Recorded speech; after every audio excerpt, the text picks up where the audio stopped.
नमस्कार दोस्तों, स्वागत है आपका अपना YouTube channel Oxford competitive classes पर। जैसा कि आप देख रहे हैं कि हम लोग तो लगातार संविधान टॉपिक को पढ़ रहे थे और संविधान में हमने पिछले वीडियो में मैंने कुछ महत्वपूर्ण अनुच्छेद के बारे में आपको बताया था। एक से लेकर के जो 395 आर्टिकल्स है, अनुच्छेद है, जिसमें जो महत्वपूर्ण अनुच्छेद जो एग्जाम व्यू से रिलेटेड हो, जो एग्जाम में ज्यादातर प्रीवियस ईयर में मैंने क्वेश्चन देखा है, पूछा है, उसके बारे में मैंने आपको बताया था। और संविधान में मैंने पिछले वीडियो के उसके पहले में मैंने आपके संविधान संशोधन का महत्वपूर्ण प्रश्न बताया था। यानी कुल मिलाकर ऐसे कहे कि मैं जो महत्वपूर्ण टॉपिक है जो एग्जाम से रिलेटेड है उसको मैं कवर कर रहा हूं। ऐसे पढ़ाना तो सभी टॉपिक है, लेकिन जो महत्वपूर्ण है जो एग्जाम से रिलेटेड है उसको मैं पहले देख रहा हूं। तो दोस्तों, आप लोग को मैं संविधान को ही कंटिन्यू करते हुए एक अगले टॉपिक लेकर आए हैं जिसका नाम है राष्ट्रीय प्रतीक एवं राष्ट्रीय चिन्ह। यानी एग्जाम में क्वेश्चन यहां से कैसे बनते हैं इसको मैं विस्तार से पढ़ाऊंगा और आप लोग यहां इसको देखेंगे।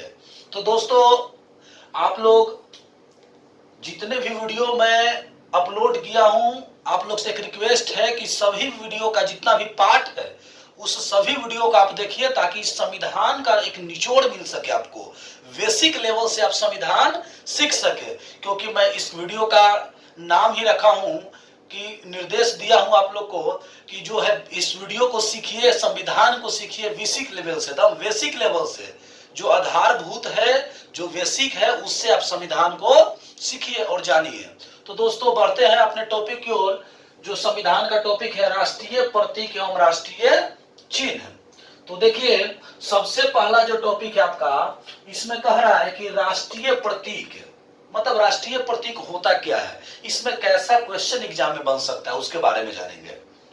तो दोस्तों, राष्ट्रीय प्रतीक जैसे कह रहा है कि आप लोग सुने होंगे कि उत्तर प्रदेश जो आपका राज्य है, देश का अपना राज्य है उत्तर प्रदेश, उसमें एक सारनाथ स्थित जगह है।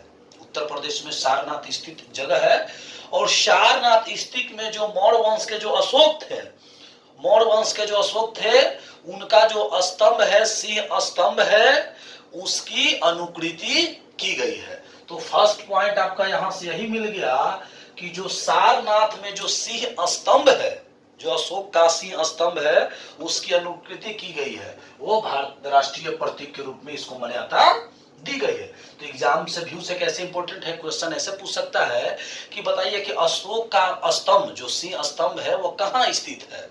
तो डायरेक्ट आंसर कह सकते हैं कि उत्तर प्रदेश जो है, उत्तर प्रदेश यानी यूपी, उत्तर प्रदेश का कौन सा स्थान, सारनाथ। ठीक है दोस्तों, अब अगला टॉपिक इसमें कर रहा है कि भारत सरकार जो इंडिया गवर्नमेंट है, भारत सरकार ने 26 जनवरी 1950 ईस्वी को अपनाया।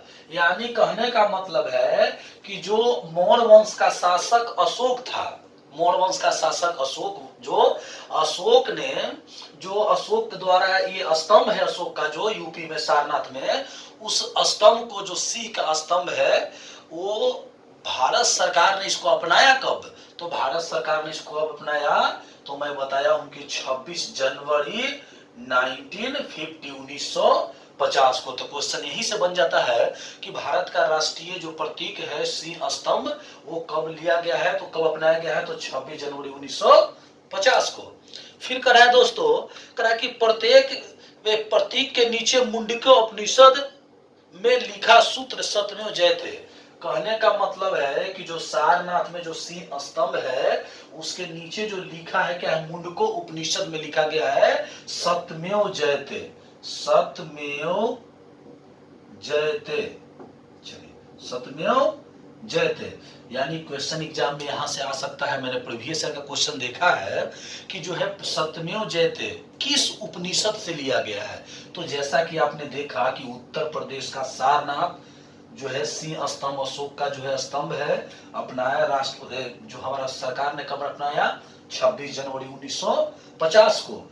और जो उपनिषद है, किस उपनिषद का बात किया है दोस्तों, मुंडको उपनिषद। तो मुंडको उपनिषद में जो लिखी गई शब्द है सत्यमेव जयते, वही लिया गया है।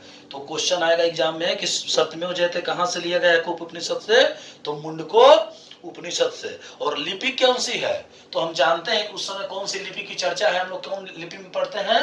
अगर हम हिंदी लिखते हैं तो कौन सी लिपि लिखते हैं? तो हिंदी में हम लोग लिखते हैं देवनागरी लिपि। कौन लिपि? देवनागरी लिपि। चलिए दोस्तों, तो उम्मीद करते हैं कि तो इस पॉइंट को समझे होंगे। फिर कह रहा है इसके आगे कि नीला राष्ट्रीय प्रतीक भारत के मंत्रियों द्वारा, लाल राष्ट्रीय प्रतीक राज्यसभा के सदस्यों द्वारा और हरा प्रतीक लोकसभा के सदस्यों द्वारा उपयोग किया जाता है। यानी इसमें 3 प्रकार का एक प्रतीक दिया गया है। जैसे देखिएगा, मैं यहां बताता हूं, इसको मिटा देते हैं। कह रहा है कि 3 प्रकार का प्रतीक की चर्चा है। एक प्रतीक है आपका, देखिए हरा, एक लाल और एक नीला। हरा, लाल और नीला।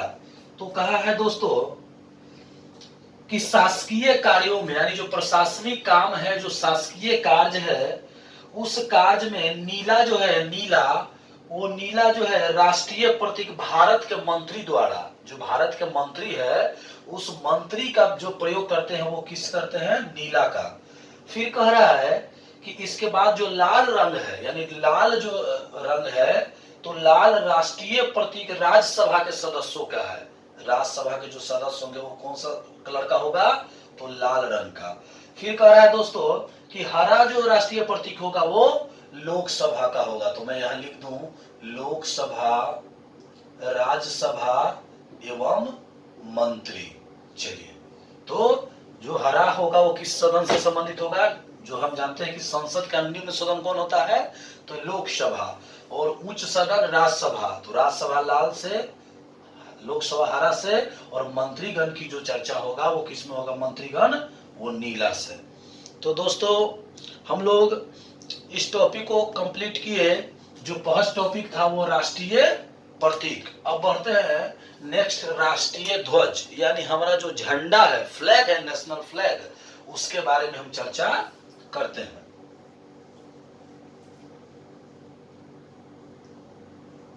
चलिए, तो दूसरा टॉपिक जो है राष्ट्रीय ध्वज। इसमें जो एग्जाम व्यू से रिलेटेड जो क्वेश्चन है वो किस तरह से पूछे जाते हैं उसको हम लोग यहाँ देखेंगे। तो कह रहा है कि 3 जैसा कि आप जानते हैं कि झंडा जो है वो 3 पट्टी वाला होता है। तो 3 पट्टी में कौन कौन सा पट्टी? एक पट्टी जो है आपका केसरिया। चलिए, दूसरा पट्टी आप जानते हैं कि गहरा के, हाँ केसरिया हो गया। उसके बाद आप जानते हैं कि रंग हरा होता है, उसके बाद सफेद होता है। 3 पट्टी होता है। तो 3 पट्टी में क्या बोला है इसमें, जो VVI क्वेश्चन है कि सफेद पट्टी जो है, 3 पट्टी जो है, देखिए ध्यान दीजिएगा, जो झंडा में 3 पट्टी होता है केसरिया, केसरिया, ध्यान दीजिएगा। उसके बाद सफेद और उसके बाद हरा का बात किया है।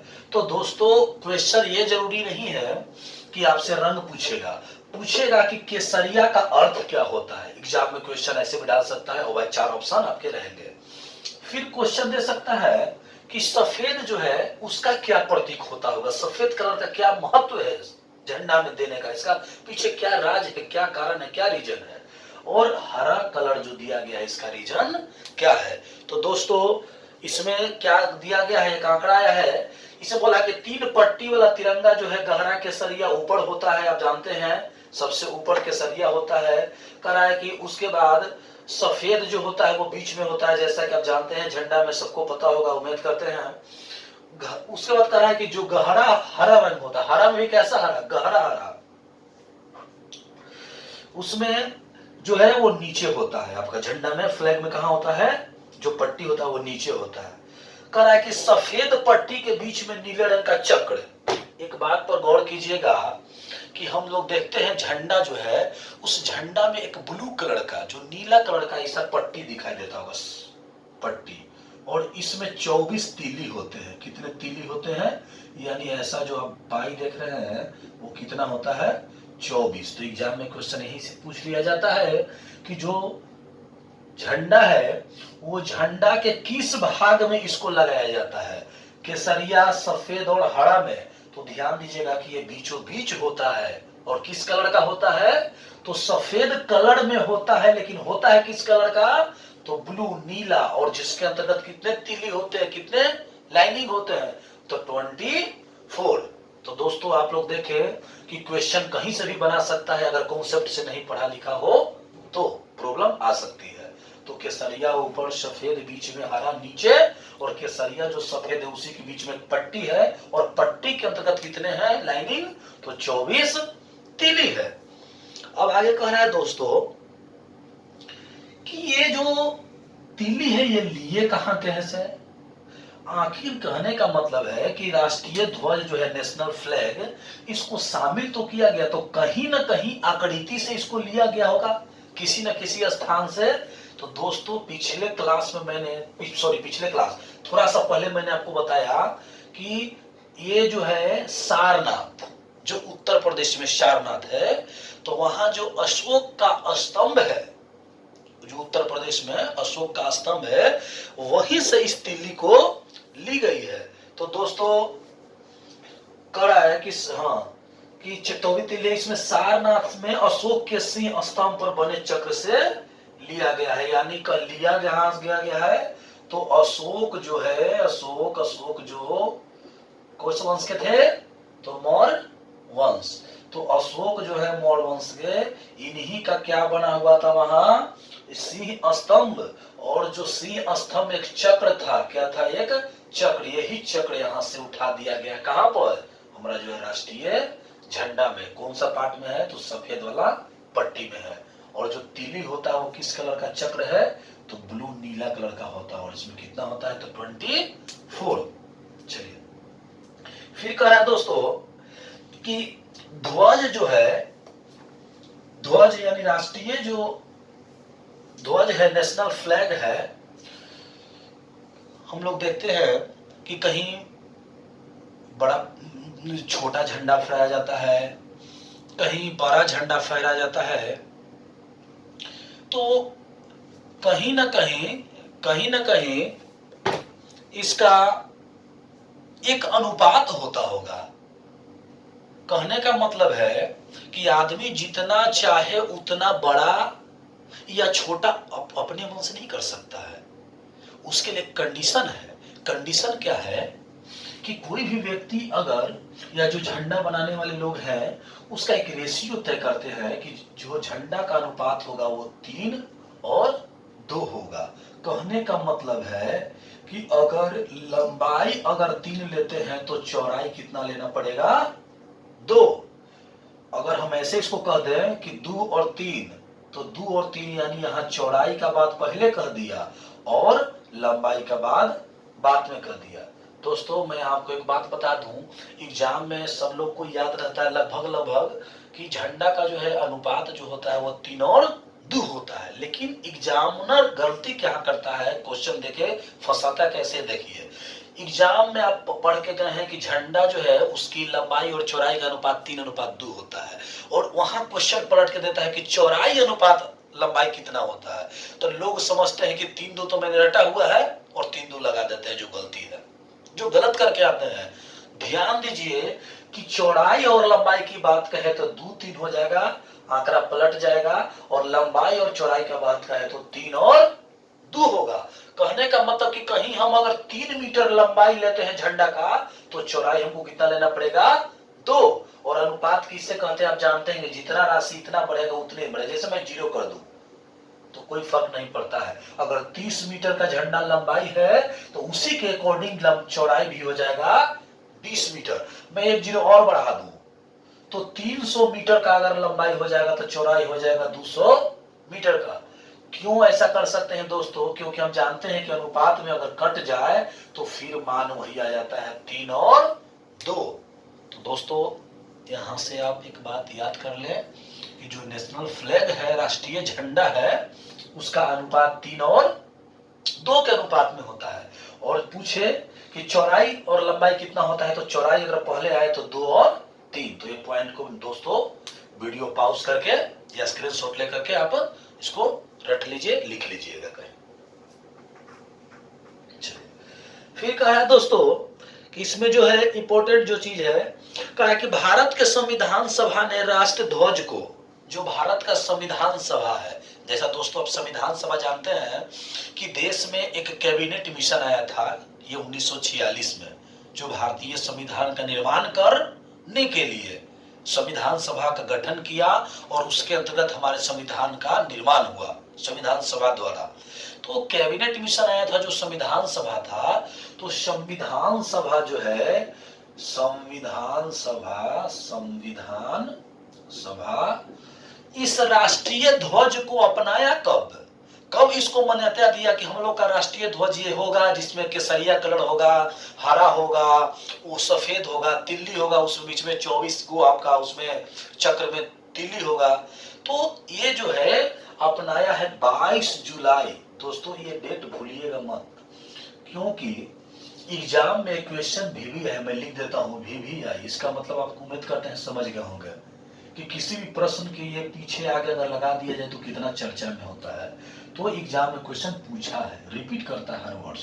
तो 22 जुलाई 1947, 22 जुलाई 1947 को भारतीय राष्ट्रीय जो है संविधान सभा ने, जो भारत का राष्ट्रीय संविधान सभा, उसने इसको क्या किया था, अपनाया था।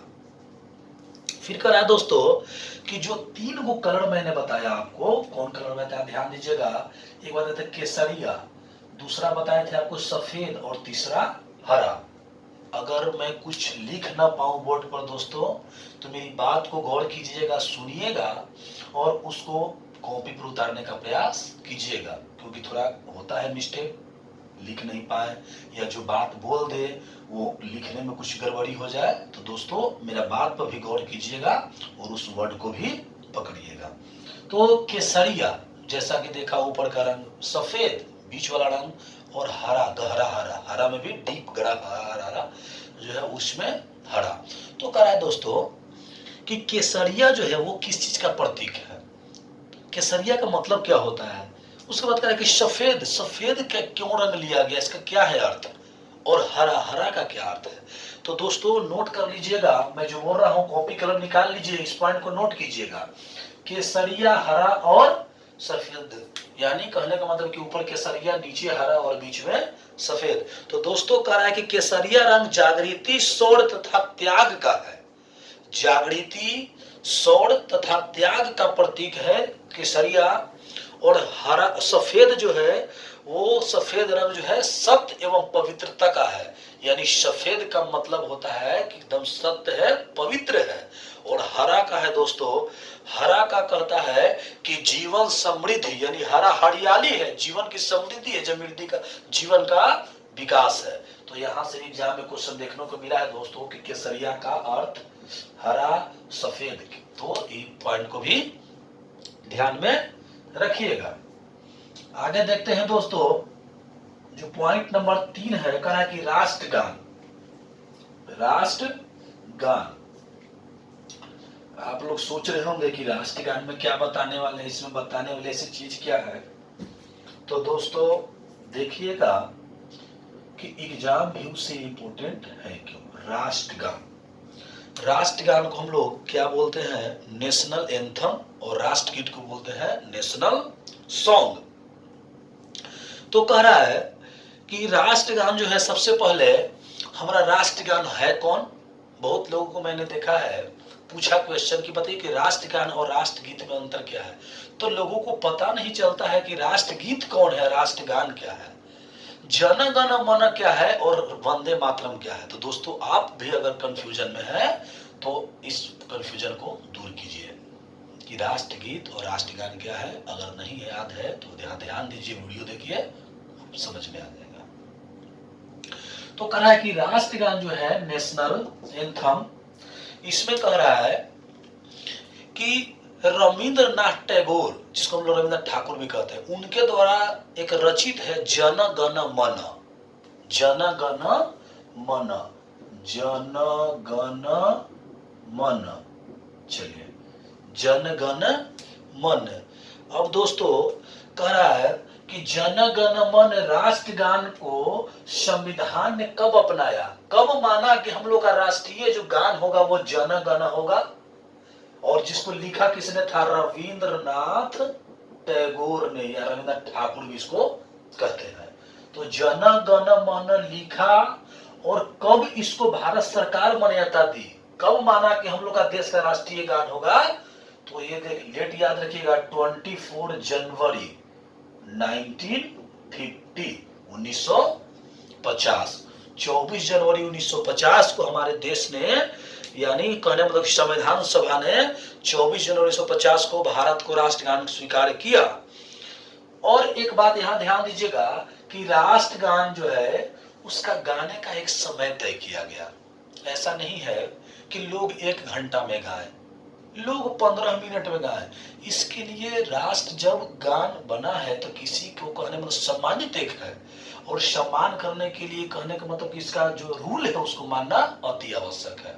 ऐसा नहीं है कि आप देखते होंगे राष्ट्रगान हो रहा है तो कुछ लोग खड़े हैं, कुछ लोग बैठे हैं, नहीं, सभी लोग लाइन में खड़े हैं, सभी लोग गाते हैं मिलकर, क्योंकि एक सम्मानजनक है। तो ध्यान दीजिएगा दोस्तों कि जन गण मन लिखा मैंने किसने? तो जन बताए थे। उसके बाद कब अपनाया संविधान सभा ने? तो 24 जनवरी 1950 को। अब दोस्तों एक बात ध्यान देनी है कि जन गण मन को गाने में कितना समय लगता होगा? तो जन गण मन को गाने में लगता है 52 सेकेंड दोस्तों, 52 सेकेंड। लेकिन इसको एक संक्षिप्त में, यानी कुछ पॉइंट को ही लेकर देखा जाए तो संक्षिप्त में गाने में कितना समय लगता है? संक्षिप्त में तो इसको गाने में लगता है 20 सेकेंड। तो दोस्तों एग्जाम में क्वेश्चन आएगा कि जन गण मन को गाने का समय कितना है? तो 52 सेकेंड। अगर क्वेश्चन पूछ दे कि संक्षिप्त में गाने में कितना सेकेंड है तो 20 सेकेंड। तो दोस्तों हम लोग देखें कि इसमें पॉइंट जो है कवर किए। फिर कह रहा है दोस्तों कि जन गण मन सबसे पहले कब गाया गया था भारत में? जन गण मन हम लोग देखा कि इसको तो संविधान अपनाया बाद में आगे चलकर, लेकिन जो रविंद्रनाथ ठाकुर थे जो लिखे जन गण मन, ये सबसे पहले प्रयोग हुआ कहाँ था? तो आप जैसा कि जानते हैं इतिहास में कि कांग्रेस की अधिवेशन चलती थी प्रत्येक वर्ष 1885 में, दिसंबर 28 दिसंबर 1885 में जो है कांग्रेस का अधिवेशन स्टार्ट हुआ, और वहां से लेकर के लगातार अधिवेशन चलते चला। कांग्रेस का ही एक अधिवेशन है जो मैं आपको यहां बता रहा हूं, गौर कीजिएगा। वो घटना है 27 दिसंबर 1911, 27 दिसंबर 1911, यानी 27 दिसंबर 1911 को भारतीय राष्ट्रीय कांग्रेस का कलकत्ता अधिवेशन था। किस अधिवेशन में? कलकत्ता अधिवेशन में। कलकत्ता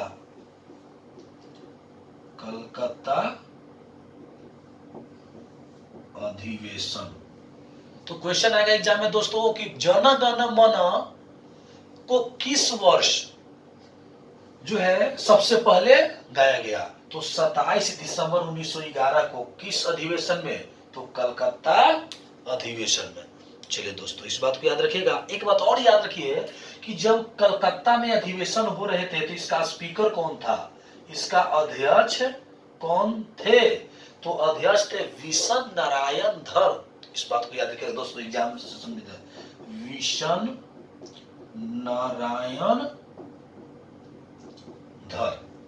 चलिए आगे बढ़ते हैं दोस्तों। कह रहा है इसमें जो पॉइंट है कि इसे रविंद्रनाथ टैगोर ने 1912 ईस्वी में तत्वबोधिनी में भारत भाग्य विधाता शीर्षक से प्रकाशित किया था। कहने का मतलब है कि इसका जो शीर्षक था, आप जानते हैं किसी भी किताब में अगर कोई कहानी है, कोई पोएट्री है तो उसका एक शीर्षक होता है कि उसको शीर्षक है। जैसे मैं कहूं कि कहानी पर हार की जीत, तो एक शीर्षक हुआ, एक विषय सूची हुआ कि हाँ ये शीर्षक है, उसके बारे में हम पढ़ रहे हैं। तो इसको शीर्षक जो दिया गया था, एग्जाम में इससे भी क्वेश्चन पूछा है प्रीवियस में, आप लोग गौर कीजिएगा, देखिएगा। इसको कह रहा है कि रविंद्रनाथ ठाकुर ने 1912 ईस्वी में तत्बोधनी में भारत भाग विधाता यानी तत्बोधनी पुस्तक में जो है शीर्षक का नाम क्या दिया था, भारत भाग विधाता। भारत भाग विधाता कब की घटना है, 1912 में। तो भारत शीर्षक जो है क्या है, शीर्षक भारत भाग विधाता 1912 में तत्बोधनी सभा में। चलिए अब आगे कह रहा है इसमें, तथा 1919 में इसे मॉर्निंग सॉन्ग ऑफ इंडिया यानी मॉर्निंग सॉन्ग के नाम से इसको जाना गया। किसको, जन गण मन को जो है भारत भाग विधाता शीर्षक में था। कब की घटना है, तो 1919 में। कौन सॉन्ग, तो मॉर्निंग सॉन्ग्स। चलिए तो इस बात को भी याद रखिएगा कि जन गण मन को मॉर्निंग सॉन्ग ऑफ इंडिया कब कहा गया, कब गाया गया, तो इसको मॉर्निंग सॉन्ग ऑफ इंडिया को मान्यता मिला 1919 में, सबसे पहले इसको गाया गया। चलिए फिर कह रहा है कि राष्ट्रगान वर्तमान संगीत, जो जन गण मन राष्ट्रगान है उसको धुन कौन तैयार किया था, म्यूजिक किसने तैयार किया था, तो इसका म्यूजिक तैयार करने वाले व्यक्ति का नाम था कैप्टन राम सिंह ठाकुर। याद रखिएगा, captain Ram, captain captain captain Ram Singh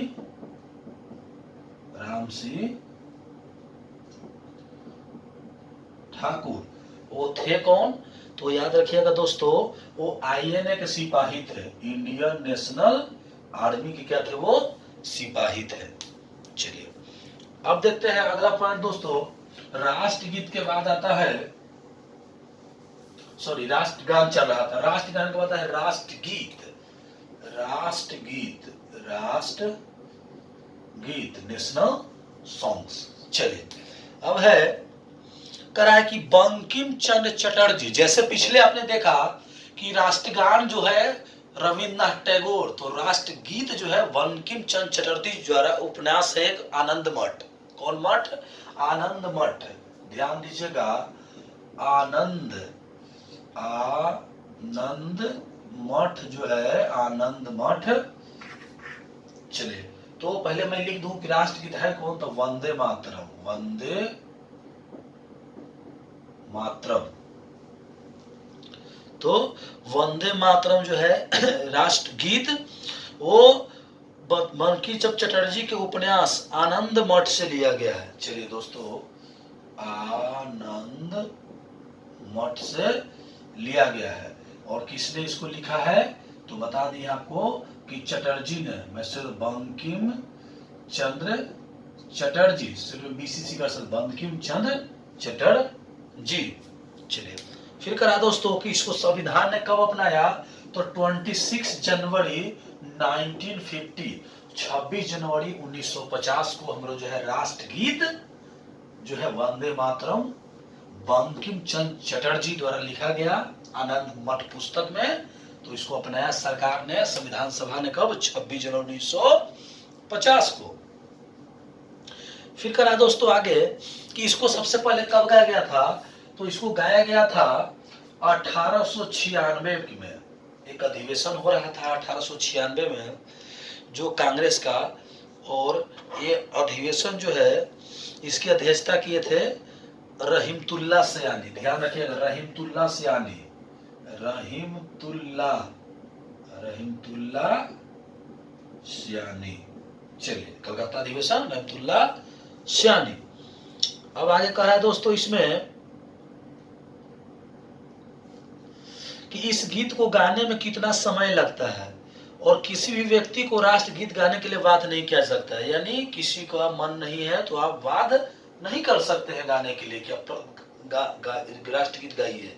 तो इसका समय है 1 मिनट और 5 सेकेंड। कहने का मतलब 1 मिनट इक्वल टू 60 सेकेंड और प्लस और सेकेंड, तो कितना 65 सेकेंड। इसको मैं ऊपर लिख देता हूं कि 65 सेकेंड हो जाता है। तो 1 मिनट 5 सेकेंड को मैं 65 सेकेंड भी बोल सकता हूं। और आगे है दोस्तों, एक पॉइंट है, थोड़ा नोट कीजिएगा आप लोग, कॉपी कलम मैंने बोला है जैसा कि निकाल कर रखिएगा, भी एक पॉइंट है। करा है कि भारत के जब संसद का स्टार्ट होता है तो संसद के अधिवेशन प्रारंभ में जन गण मन, संसद की जब शुरुआत होती है तो जन गण मन से शुरुआत होती है, और जब समापन होता है, उसका अंतिम होता है, समापन होता है, तो राष्ट्रगीत वंदे मातरम गाया जाता है। दोस्तों मैं इस बात को फिर से नोटिस करूंगा क्योंकि एग्जाम से रिलेटेड है। संसद जब कार्यवाही शुरू होती है तो जन गण मन राष्ट्रगान से, और इसका जो समापन होता है राष्ट्रगीत वंदे मातरम से। इसको आप लोग नोट कर लीजिएगा। चलिए आगे कर है दोस्तों कि राष्ट्रीय कैलेंडर, कैलेंडर क्या है? आपको लग रहा है कैलेंडर में क्या बड़ी बात हो सकती है? तो कैलेंडर बहुत तरह के होते हैं, जैसे आप जानते हैं हिजरी संवत, शक संवत, बहुत सारे संवत पर आधारित कैलेंडर तैयार किया जाता है। तो हम लोग जो देखेंगे करा कि ग्रिगोरियन कैलेंडर यानी शक संवत पर आधारित देश भर में जो हम लोग का कैलेंडर चलता है वो शक संवत है। कौन संवत है? चलिए यहां देखते हैं, शक संवत, शक संवत। और इस पर आधारित राष्ट्रीय पंचांग को सरकारी प्रयोग के लिए उपयोग किया जाता है। जो सरकारी में आप देखते हैं कि जो कैलेंडर तैयार होता है वो किस पर आधारित होता है? शक संवत पर। और कह रहा है कि ग्रेगोरियन कैलेंडर भी इसको कहते हैं। साथ ही देश भर के लिए शक संवत पर आधारित राष्ट्रीय पंचांग को सरकारी प्रयोग के लिए किसको कब अपनाया गया? तो ध्यान दीजिएगा 22 मार्च 1957 को शक संवत पर आधारित जो कैलेंडर था उसको कब बनाया गया? 22 मार्च 1957 को।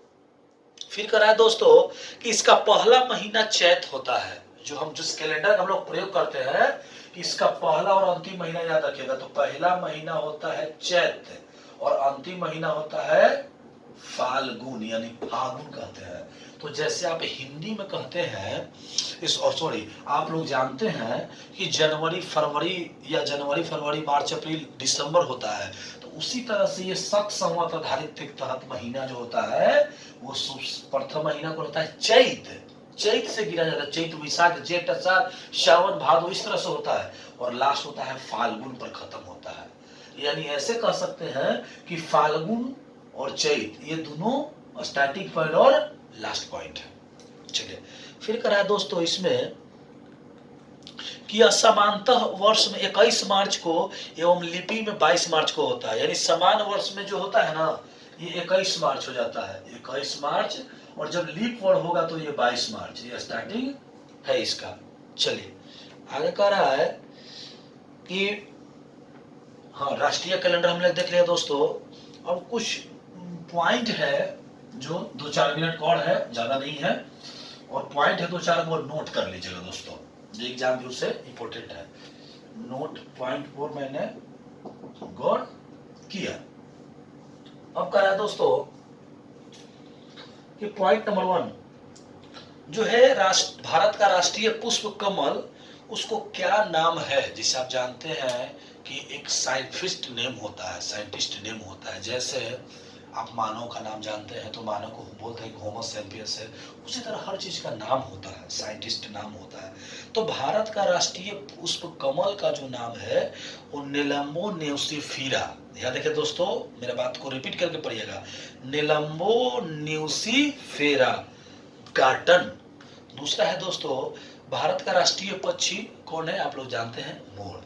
तो मोर को सबसे पहले क्या दिया गया कि 1952 में 1952 में भारत का राष्ट्रीय पक्षी मोर इसकी मान्यता दी गई है। तो इसको बोला गया है पावो क्रिस्टेस। इसका ना इंग्लिश नाम क्या है, इसको क्या बोलते हैं? तो पावो क्रिस्टेस जो है इसका वैज्ञानिक नाम है। चलिए आगे दोस्तों भारत का राष्ट्रीय पशु बाघ है, इसको बोलते हैं पैंथरा टाइग्रिस, पैंथरा टाइग्रिस। आगे है दोस्तों भारत का राष्ट्रीय फल जो है हाँ आम। एक बात और दोस्तों, बाघ जो है बाघ को 1973 में अपनाया गया है, राष्ट्रीय पशु कब बनाया गया है? 1973। कह रहा है दोस्तों राष्ट्रीय फल आम, आम को क्या नाम से जानते हैं साइंटिफिक नेम? तो मैनीगेफेरा इंडिका। तो तो याद रखिएगा दोस्तों, मैनीगीफेरा इंडिका के नाम से जानते हैं राष्ट्रीय फल किसको, आम को। फिर करा दोस्तों कि राष्ट्रीय वृक्ष क्या है, तो राष्ट्रीय वृक्ष है बरगद, और बरगद को जानते हैं फाइकस बेंथोलेसिस, फाइकस फाइकस वेंथोलेसिस। और आगे का एक लास्ट टॉपिक है दोस्तों जो है राष्ट्रीय जलीय जीव, यानी जलीय जीव, जल में, समुद्र में, सागर में, नदी में जो है वो कौन सा जीव को मान्यता दिया गया है, तो हमारे देश की सरकार ने राष्ट्रीय जलीय जीव जो है वो डॉल्फिन को घोषित किया है। राष्ट्रीय जलीय जीव किसको घोषित किया है, राष्ट्रीय जलीय जीव को घोषित किया है डॉल्फिन को। और ये कब की घटना है, तो ये है 5 अक्टूबर 2009 को राष्ट्रीय जलीय जीव को घोषित किया गया है। तो दोस्तों जैसा कि आपने देखा कि मैं आपके लिए इम्पोर्टेंट पॉइंट लेकर आता हूं और आपको समझाने का प्रयास करता हूं, ताकि जो भी बच्चे हैं, स्टूडेंट हैं, वो एग्जाम में एक भी प्रश्न को न छोड़े, विस्तार ढंग से उसको मैं यहाँ पढ़ा देता हूँ। तो दोस्तों प्ले लिस्ट में टोटल वीडियो आपका दिया हुआ है इसके संविधान टॉपिक से, और साथ ही साथ आपको डिस्क्रिप्शन जो होता है चैनल का वो देखिएगा, जो भी आप वीडियो देखें उसका डिस्क्रिप्शन में इसका पीडीएफ भी आपको मिलेगा। जिस चीज़ को पढ़ाया जाए उसका पीडीएफ वहाँ से आप डाउनलोड कर सकते हैं। तो दोस्तों आपके लिए मैं इतना कर रहा हूँ, एक काम और कीजिएगा, आप इस वीडियो को ज़्यादा से ज़्यादा शेयर कीजिए, लाइक कीजिए, कमेंट कीजिए, सब्सक्राइब कीजिए, क्योंकि दोस्तों आपका ही सब्सक्राइब से, आपका ही कमेंट से, आपका ही शेयर से हम लोग का मनोबल बढ़ता है, मनोबल ऊंचा होता है, और हम लोग आपके लिए ऐसे ऐसे वीडियो लाते हैं। तो दोस्तों मिलते हैं फिर नेक्स्ट वीडियो में नए टॉपिक के साथ। आज के लिए इतना ही दोस्तों, धन्यवाद।